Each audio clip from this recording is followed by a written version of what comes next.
Сәлеметсіздер ме, құрметті көрермен, дерек баян айдарымызды көруге шақырамыз. Әлдебір ақынның жылқыны қадірлеген әлми сақтан, жанына халқымыздың жылқы жаққан. Мінсең ат, ішсең қымыз, жесең қазы, әркімге жылқы малы болған мақтан деп жырлағанындай, жылқы түлігі ежелден бүкіл адамзаттың тұрмысы мен өндірісінде біте қайнасып, бірге жасасып келе жатқан ең сенімді серігі, заттық және рухани тірегі. Сондай-ақ адуынды арым мен еркіндіктің символы. Масатыдай құлпырған сайын дала олардың тіршілік бесігі. Я, құрметті көрермен, дерек баянның бүгінгі берілімінде Арғымақтың алтын сәттер атты желілес деректі фильмнің соңғы бөлімін тамашалайсыздар. Жылқы түлігі ұлан байтақ сахарадағы көшпенділердің ең қасиетті, ең қадірлі малы. Сондықтан да көшпенділердің тыныс тіршілігі, өмір салты, өнер білімі, әдет ғұрпы, салт санасы, салтанаты сияқты бүкіл мәдениеті жылқы түлігімен тығыз байланысып жатады. Арғымақтың алтын сәттері деген бұл деректі фильмде әне сол сахарадағы ұлттардың өмірімен біте қайнасып кеткен жылқыны бағумен баптау арқау етілген.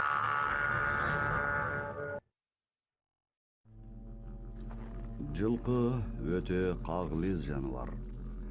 Таң сәрден олар ат жанаға отырып жолға шықты. Алтайдың нөлден төмен 40 Цельсий градусты қақыған аязында бірден бір қатынас құралы осы ат жана ғана. Ат жанамен тасымал жасау Алтайдың таулы өңірлерінде күні бүгінге дейін сақталып келеді. Моңғол жылқысы суыққа өте төзімді. Құлағынан тұяғына дейін қонған ақ сүңгіні тап осылай өзі сүйкеп түсіреді.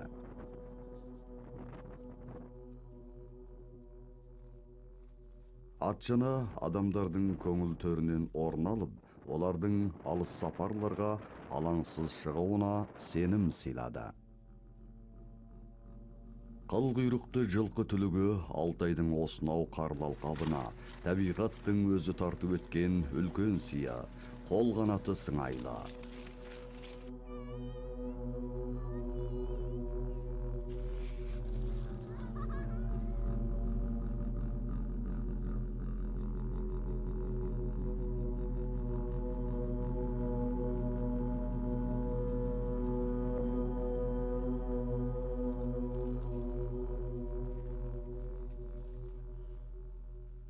Бұл кісілер алыс сапарға шығудың қамында көрінеді. Бір түн тыныққан соң, аттардың тағаларын тексеріп, табанына қатқан шоқалағын қақты.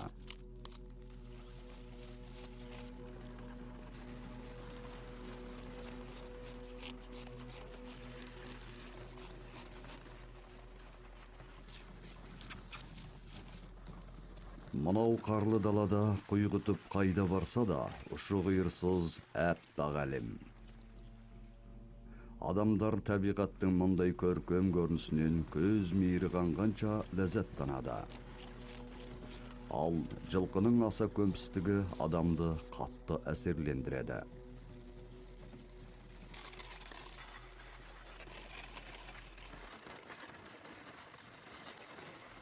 Қаталып шөлдесе, қардан қарпытып бір асаса жеткілікті.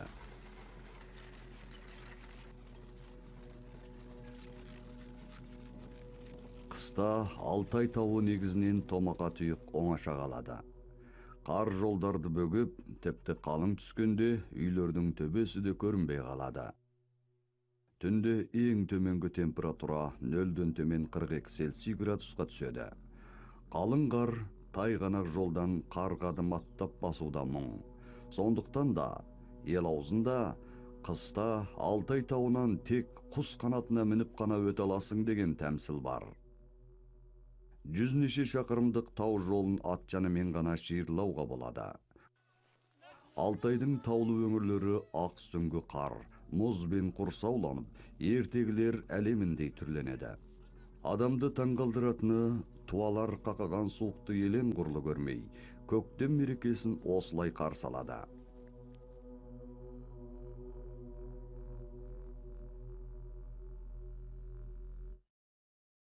Қарлы боран малшылардың көші-қонына ауыр апат әкелді.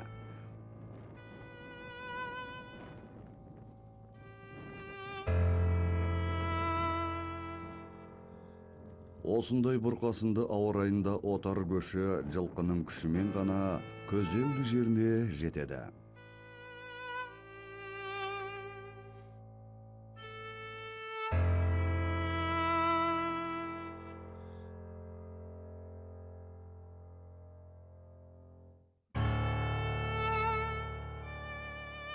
Төңірек түгел қар мұз қымтаған байтақ дала.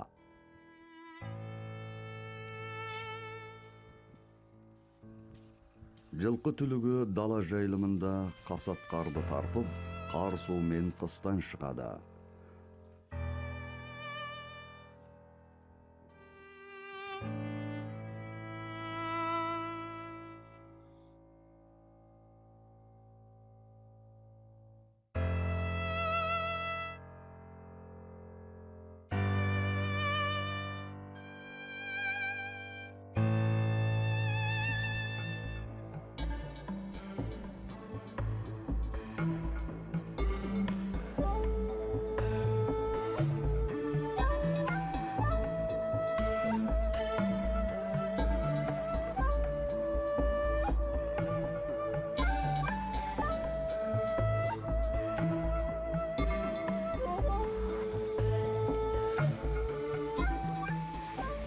Дала жайылысындағы жылқылармен салыстырғанда, ауыл арасындағы мына үйірлі жылқыны күйлі деуге болады. Өйткені оларды ертелі-кеш жем шөп беріп, бағып басқарады.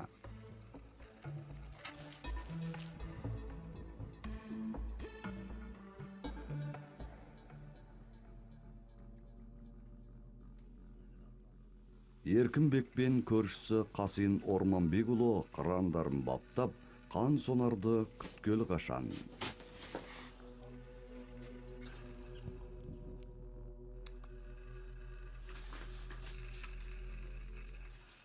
Олар енді саятқа шығуға уағдаласты.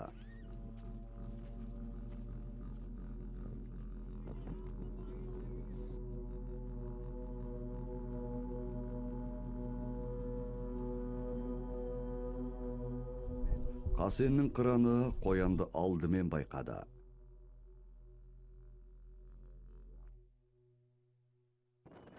Еркіннің бүркіті қомданып болғанша, қас қыран жемін басып та үлгірді.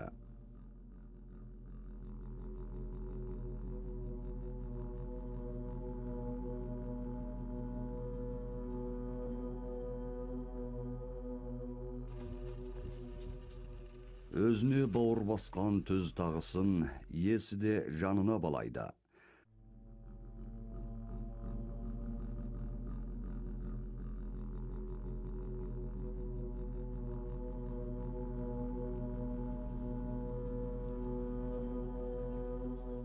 Қызылдатып алған соң, тағы да саятшылармен бірге келесі тірлікке шеру тартты.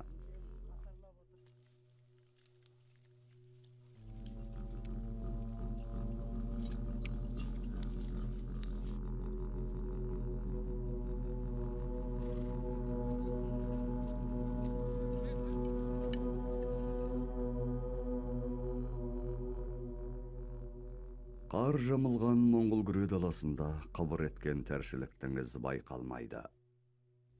Тек кілкіп аққан Текес өзені ғана сұлу табиғатқа сән қосып тұрғандай. Биыл 16 жастағы Бекжанның боз дәурен балалық шағы. Мына Англия тазағанды жылқысы Бекжанның бағып баптауында жерлік ауа райына көндігіп те қалғандай. Бекжанның бұл тұлпарының аты Қаратұйғын. Қимылы ширақ Қаратұйғынның атқорада тынысы тарылып, бауырын жазып көсіліп шабар кең сақараны аңсағанын Бекжан әбден түсінеді. Бейне екеуара жан дүниелерінде әлдеқандай бір тылсым жақындық бар секілді.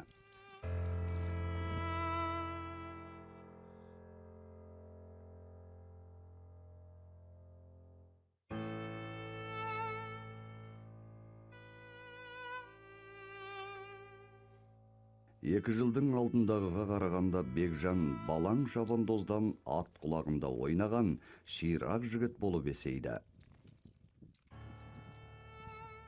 Ал Бекжанның қасында жүрген мына жігіт оның бапкері.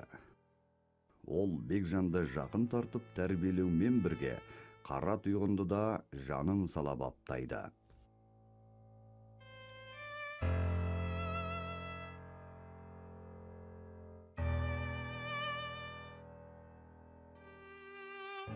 Ұшы қиырына көз жетпес сайын дала олардың жар салаңы.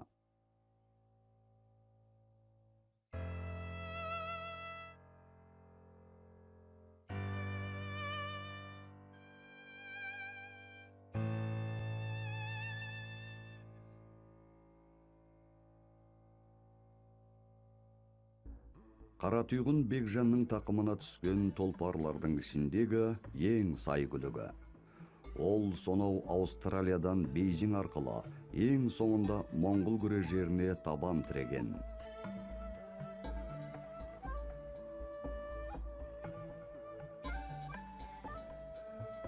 Шабандоз қиялында қашанда арғымағымен жер апшысын қуырып, желдей ұшып құйғыта берсем дейді.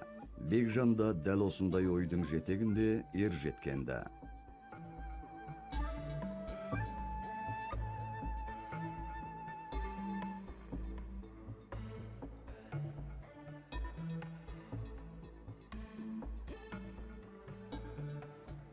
Толпар мен шабандоз егіз екі тұлға.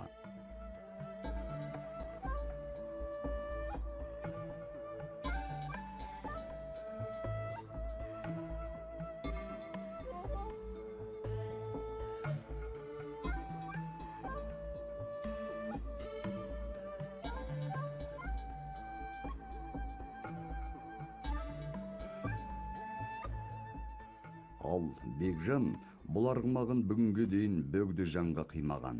Сақарадағы ең танымал шабандоз.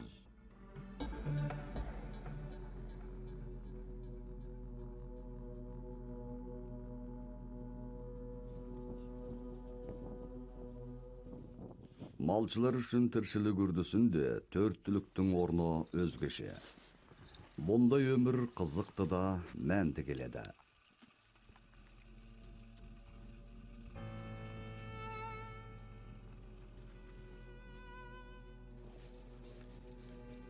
Биыл Асқардың қыраны бауашатын жыл.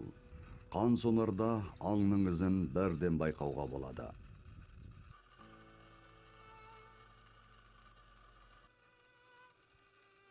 Дегенімен олар күн ұясына жақындағанша ештеңе іліктіре алмады.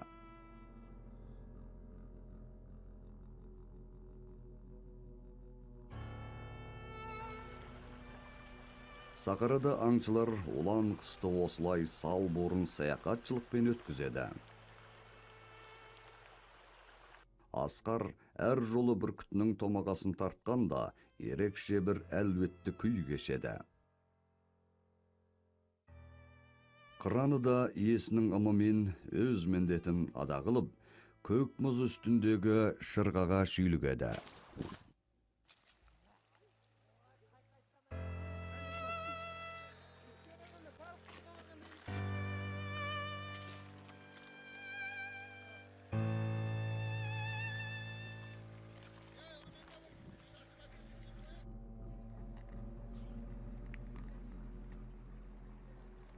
Мұз беті тайғанақ болса да ашулы қыран балықты шеңгелдеп жіберер емес.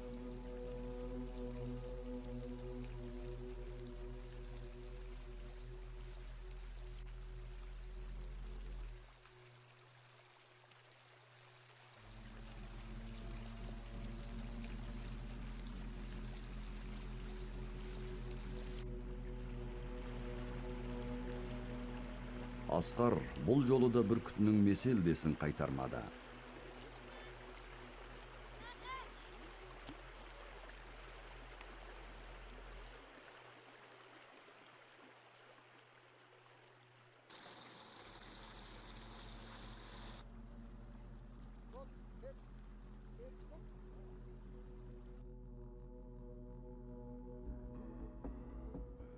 Іле өзен аңғарында бұрын соңды саятшылық еш қашан толастап көрмеген. түз тағысын қолға үйрету сақара көшпенділерінің тәлсім де сырға толы салт дәстүрі.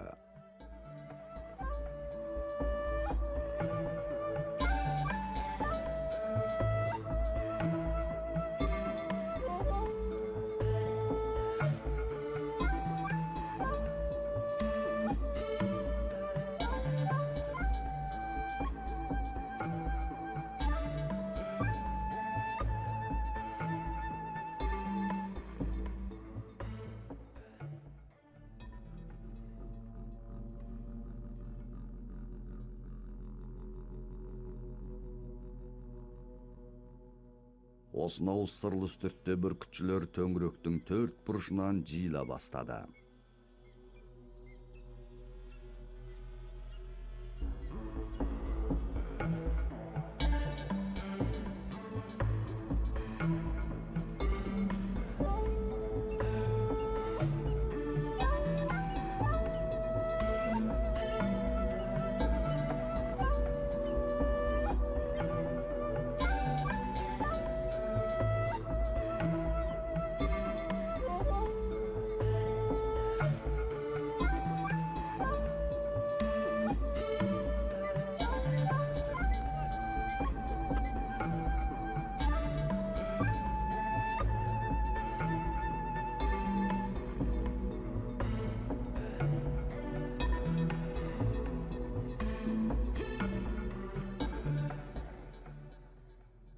Саятшылар биік тұрғыларға шығып, алысқа көз салып, қыбыр еткенді қалт жібермей қадағалауда.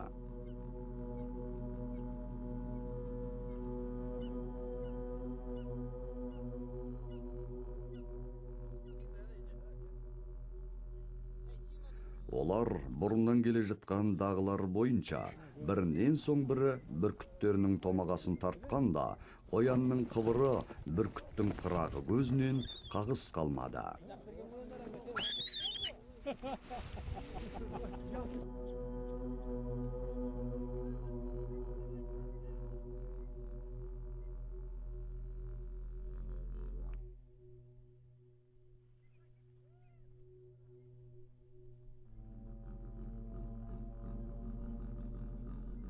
Осы бір дәстүр бізге, бұл тек жай қыранның қырағылығын сынау ғана емес, тіпті құсбегілер арасындағы бәсеке екендігін ұғындырғандай.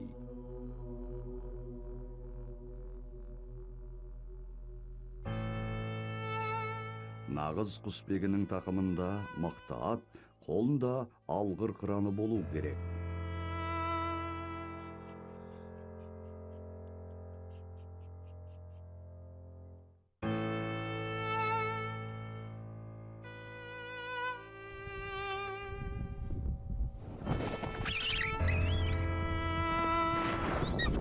Қыран қашанда өз алған аңмен айбарланса, есі де қанжығасын қандап, ауылға олжалы оралады.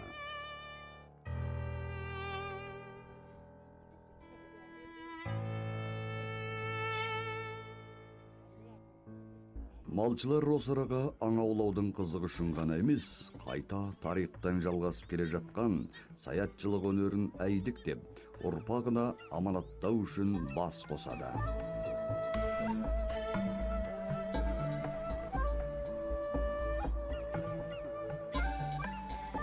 Манас дастаны өмірге келген осынау сақарада құсбегілер саятшылықтың қалпын құратпай сақтап келеді.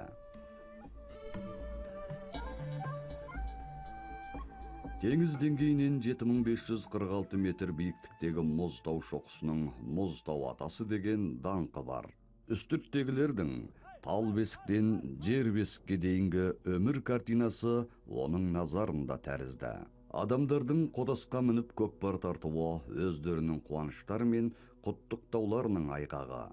Қарымды жігіттері көгілақты жерден қан бақша әліп, жеңісті қанжығалап, марапаттарын өзі ең жақсы көретін адамға сыйлайды. Көкпар додасында бұл да бір құрмет пен сүйіспеншілікті білдірудің жол іспетті.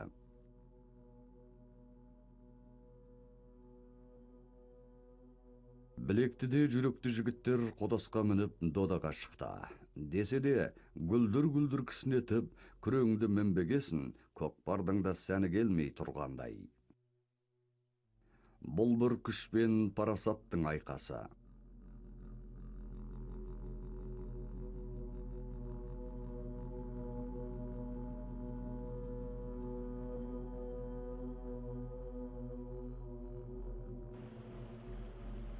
Памир үстіртінен жылқы түлігінің қарасын там сирек көресіз.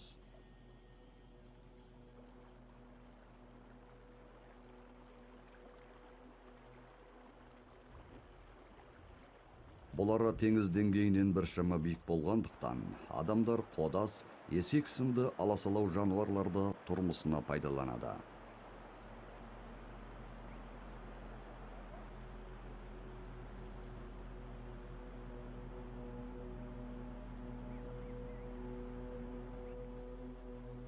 Малшылар жөнінен қой түлігі өмірінің өзек іспетті.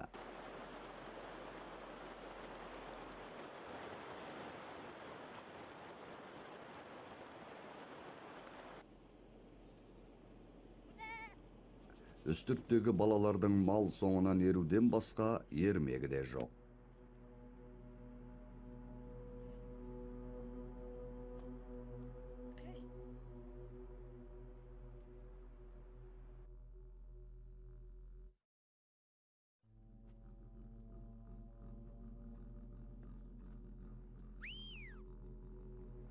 Осында ерекше жағрапиялық ортада, жүйрікті тойға мін, жабыны қойға мін дегендей, малшылар атқа мінбесе де қарапайым тұрмыс дағдысы мен күн кешуде. Шынтуайтында олардың көңілінде жылқы түлігінің орны бөлек жан серігі секілді. Ежелден тартып бүгінге дейін Сақараның қабар-ошары осы жылқы жалында үкіленіп, желді есіп таралады. Жайқалған сарбидай пысуға таяп, жер әлем масатыдай қолпырған шақ, жылқы жалында қошқабар Сақараның түкпір-түкпіріне жетіп, адамдар лезде бір араға бас қосып, қуаныштарын бөлісті. Бүгінгі салиқалы күннің сәні бөлек. Екі жастың отау көтеріп, бастарына шаңырақ, бауырларына қазан асқан мерей тойы. Алыс жуықтағы туыс туған, дос жаран, құда жекжаттар қуанышқа жиналып, құтты болсын айтысып, арғала биге баста. Әйелдер дабырып шаттана бүркіт биін билесе, ерлер сыбызғы тартты. Жүректер бір қуанышты сәтте жас жұбайларға ақ тілек айтып, ақ шашу олардың ата-бабасынан жалғасып келе жатқан салт дәстүрі, жүректеріне шыққан ілтипаты. Дүбірлі тойда жігіттер тағы да тұлпарын тебініп, білек қарымын байқатар көкпар додасына шықты.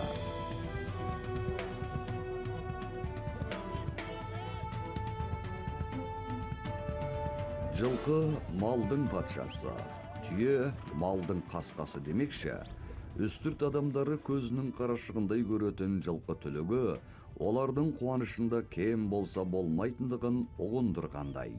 Шаттыққа шомған бүркіт биімен күш сынасар көкпар, үйлену тойының сән салтанатын онан ары асырды.